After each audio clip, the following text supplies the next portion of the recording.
अस्सलाम वालेकुम। आज की इस वीडियो के अंदर हम लोग डिस्कशन करेंगे origin and evolution of angiosperm के बारे में।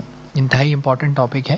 अच्छा, एक चीज़ याद रखिएगा कि एंजियोस्पर्म की जो एवोल्यूशन है या ओरिजिन है इसके बारे में बहुत सारी एम्बिग्विटीज़ पाई जाती हैं। मतलब ये जो है ये अभी तक कोई प्रॉपरली नहीं डिफ़ाइन किया जा सका कि एक्चुअल में इनका ओरिजिन कहाँ से हुआ।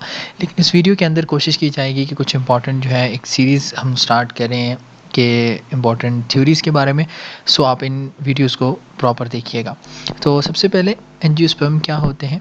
ये दो ग्रीक वर्ड से निकले हैं जिसमें एक जो है एंजियन है और दूसरा स्पर्मा है।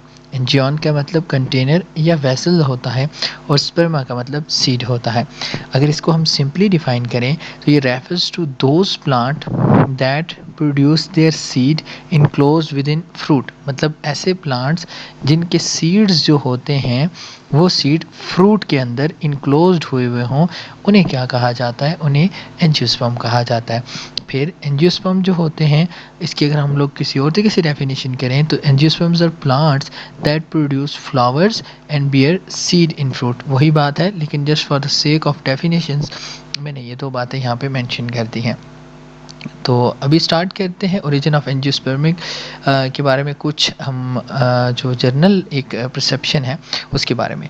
अगर पैलियो बोटेनिकल रिकॉर्ड को देखा जाए, पैलियो बोटेनिकल का मतलब यह है कि फॉसिल्स जो हैं बॉटनी के यानी प्लांट्स के एंजियोस्पर्मिक फॉसिल्स के बारे में अगर देखा जाए या उस तरीके से हम लोग रिकॉर्ड को चेक करें तो angiospermic plant suddenly become abundant in early Cretaceous period. ठीक है, क्या हुआ था कि आपके पास ये जो एंजियोस्पर्मिक प्लांट थे ये क्रिटेशियस पीरियड। अच्छा, क्रिटेशियस पीरियड क्या होता है तो आपने याद रखना है कि जियोलॉजिकल टाइम स्केल में जो है एक एरा है उसके अंदर ये आपके पास पीरियड पाया जाता है। जियोलॉजिकल टाइम स्केल का मतलब ये हुआ कि आपके पास जो जब से ये अर्थ बनी है और इसके ऊपर डेवलपमेंट हो रही है तब से लेके अब तक आपके पास अर्थ को डिफरेंट फेजेस में डिवाइड किया गया, उसमें एक पीरियड है उसे क्रिटेशियस पीरियड कहा जाता है। तो याद रखिएगा कि ओरिजिन ऑफ एंजियोस्पर्म का जो मेन कंसर्न है वो क्रिटेशियस पीरियड से है and then develop become dominate vegetation on earth. ठीक है, इनके मुताबिक ये है कि जो अभी तक की फाइंडिंग है वो ये कहती हैं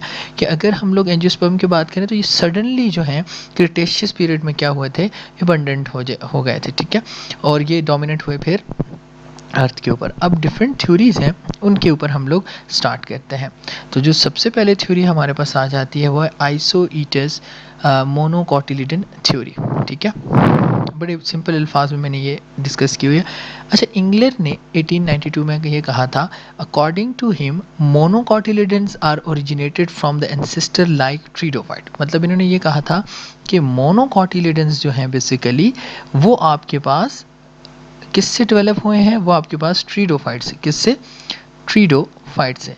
यानी मोनोकोटिलिडन्स जो है वो आपके पास, यानी इनके नज़र में जो ट्रीडोफाइट्स के कुछ प्लांट्स हैं जो कि एंजियोस्पर्मिक एवोल्यूशन में हेल्प कर रहे हैं। ठीक है, अगर अब in such an ancestral group is called pro angiosperm. यानी उन्होंने क्या कहा था, इन्हीं ट्रीडोफाइट्स को प्रो एंजियोस्पर्म कहा था, यानी एंजियोस्पर्म से पहले जो एंजियोस्पर्म को डेवलप करने में हेल्प करते हैं। याद रखिएगा, आइसोईटस मोनोकोटिलिडन थ्योरी क्या कह रही है कि आपके पास मोनोकाट्स जो है वो किससे डेवलप हुए हैं, ट्रीडोफाइट से। अच्छा, ये जो प्लांट्स थे ये हर्बेशियस थे। ठीक है, कि ये जो प्रो एंजियोस्पर्म थे ये हर्बेशियस थे, इनसे क्या डेवलप हुए आपके पास, मोनोकोटिलिडन। अब कैम्बल ने 1928 में क्या किया, according to him herbaceous habit of angiosperm is primitive. उन्होंने ये कहा था कि एंजियोस्पर्म के अंदर जो हर्बेशियस हैबिट आती है, हर्बेशियस का मतलब क्या है, हर्ब की जो फॉर्म होती है वो पहले होती है। यानी इसने कैम्बल ने इंग्लर की बात की ताकीद की, क्योंकि इंग्लर ने क्या कहा कि मोनोकोटिलिडन ट्रीडोफाइट से ओरिजिनेट हुए हैं और वो जो जिन प्लांट से ओरिजिनेट हुए हैं वो आपके पास हर्बेशियस हैं। ठीक है, तो इस बात को ही तायीद की किसने, कैम्बल ने।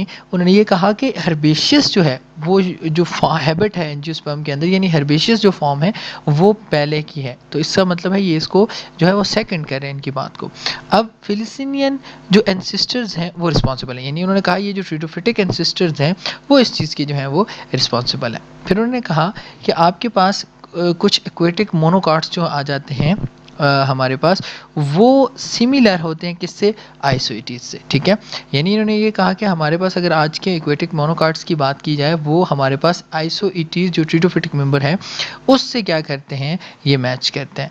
फिर एक और थे कैम्बल, कैम्बल ने क्या कहा था कि जो आइसोइटीज हैं उनका एम्ब्रियो स्ट्रक्चर और इनॉटमी जो है वो रिजेंबल करती है आजकल के मोनोकॉट से। ये पॉइंट याद रखने का है कि कैम्बल के मुताबिक ये हुआ कि जो आइसोइटीज थे उनके अंदर जो एम्ब्रियो का स्ट्रक्चर था और इनॉटमी थी वो रिजेंबल कर रही थी किसके साथ, एक्वेटिक मोनोकॉट के साथ। तो ये इस थ्योरी की तरह से मेन पॉइंट है। यानी इंगलर ने क्या कहा कि प्रो एंजियोस्पर्म कौन है, ट्रिडोफाइट है, जबकि कैम्बल ने क्या कहा, कैम्बल ने आपके पास कहा कि जी हर्बेशियस जो फॉर्म है वो पहले आती है और फिर उसके बाद आपके पास क्या हुआ, एक्वेटिक मोनोकाट्स जो होते हैं वो सिमिलर होते हैं किससे, आइसोसीड से। किस फॉर्म में सिमिलर होते हैं कि इनके अंदर जो स्ट्रक्चर्स होते हैं और एनाटॉमी होती है वो सिमिलर आ जाती है। तो ये आपके पास पहली थ्योरी की कुछ मेन बातें थी। लेकिन ये अगर हम कहते हैं इसमें ड्रॉबैक क्या था, जो फ्लावर है आजकल के एंजियोस्पर्म का और जो स्पोरोफिल होता है आइसोइटीज का, वो दोनों एक दूसरे से डिफरेंट है। मतलब ये जो थ्योरी सारी बात कर रही है इसमें जो मेन ड्रॉबैक क्या आता है कि जब इस पे जो कोई बात करता है कि यानी ये कहाँ पे रिजेंबल नहीं करे, क्योंकि फ्लावर एंजियोस्पर्म का और स्पोरोफिल आइसोइटीज का, ठीक है, ये दोनों आपस में क्या है, ये हमारे पास डिफरेंट आ जाते हैं, ठीक है। यहाँ तक इस चीज़ को समझ गया, ठीक है। उसके बाद हम लोग नेक्स्ट वीडियो के अंदर नेक्स्ट जो थ्योरी है कॉन्फिरलीज एमेंटिफायरी थ्योरीज उसके बारे में डिस्कशन करेंगे। इससे अगली वीडियो में आप वो चीज़ इजीली देख सकते हैं। बहुत शुक्रिया, अस्सलाम वालेकुम।